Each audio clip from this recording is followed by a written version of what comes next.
यारा टेम्पू वाला आका धीरे दिलवा भूल जाला यारा टेम्पू वाला। अभी आप सुन रहे हैं निर्मलिया डीजे हरिओम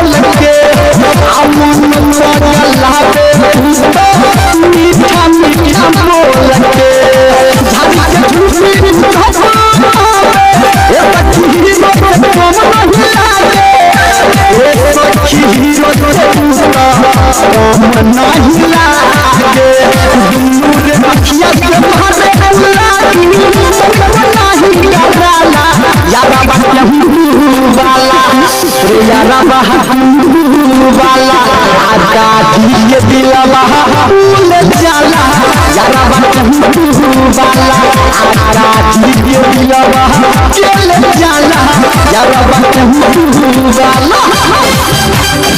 अभी आप सुन रहे हैं सावरिया म्यूजिक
धीरे दिलवा भूल जाला यारा टेम्पू वाला आका धीरे दिलवा।